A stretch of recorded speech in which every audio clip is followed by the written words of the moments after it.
Welcome to NEXTGames Odyssey series. This video covering the Shield JLNM Marmorkrebs on the Vengeance 5 difficulty. Now we're going to start by discussing Marmor's RP farming strategy on the Vengeance 5 difficulty, and then we'll show a battle example against Marmo on that Vengeance 5 so you can see exactly what that looks like and what you're in for. Now the future of the Odyssey series is devoted to Vengeance levels. The higher Vengeance level that you attempt the run on, the more RP that you're going to get.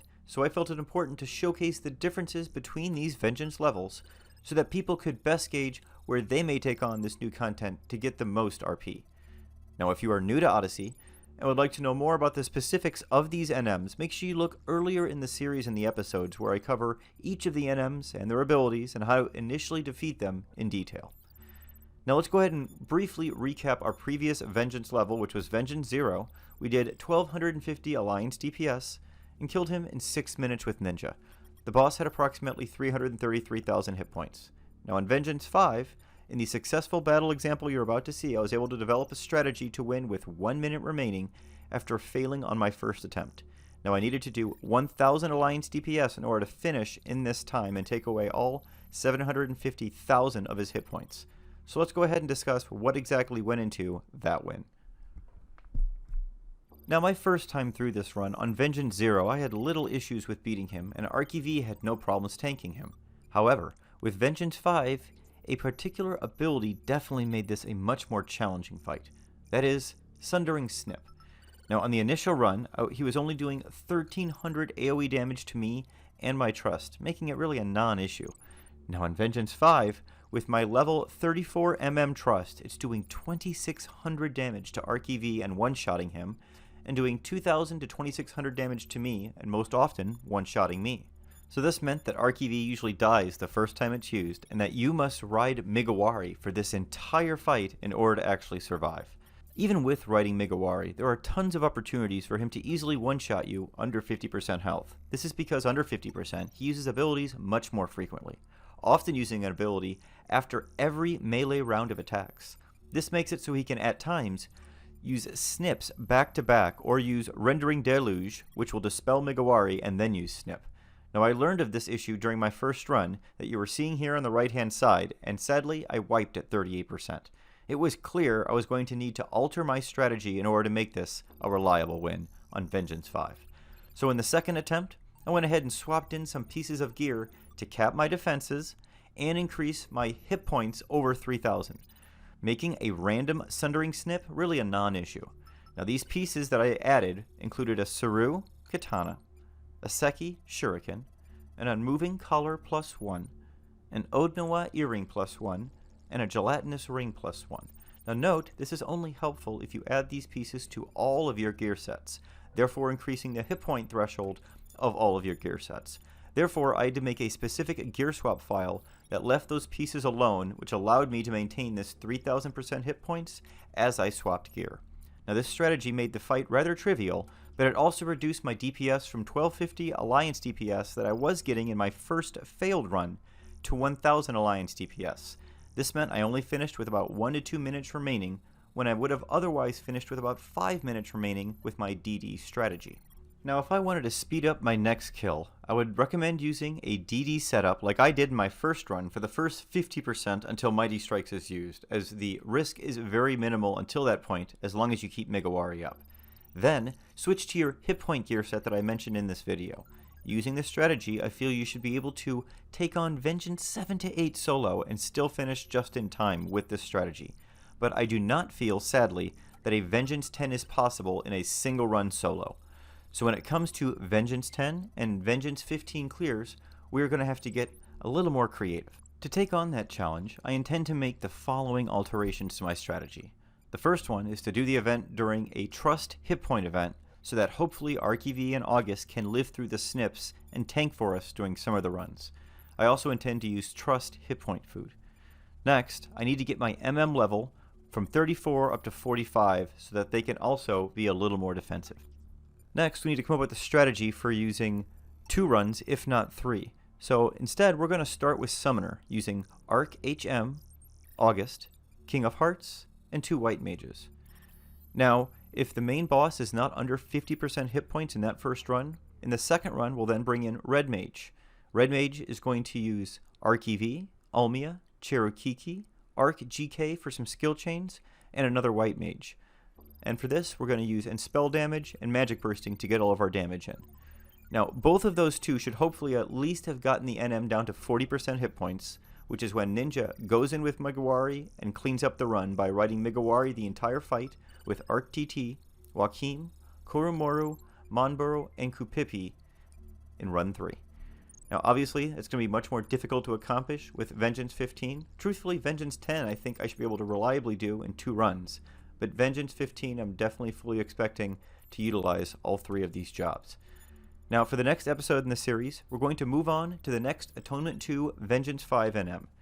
Due to the challenge of these NMs, now I intend to defeat all Atonement 2, 3, and 4 NMs on Vengeance 5 before moving on to Vengeance 10 for Atonement 2 NMs, so keep this in mind.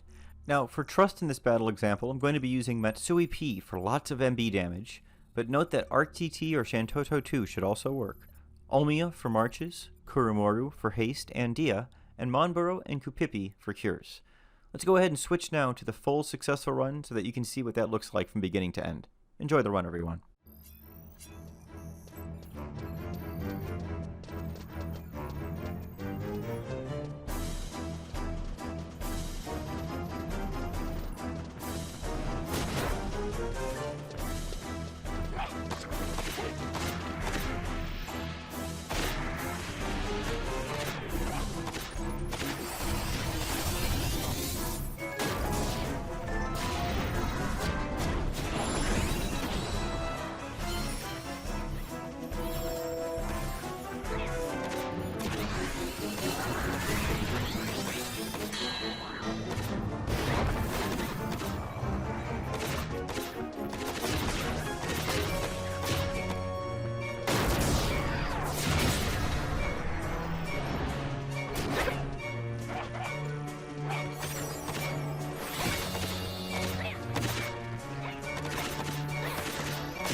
that'll be it for how to take on Marmorkrebs. Definitely was more challenging than I expected Atonement 2 to be on Vengeance 5. We'll see what the others have in store for us. Thanks so much for watching, everyone. Stay safe and stay healthy out there.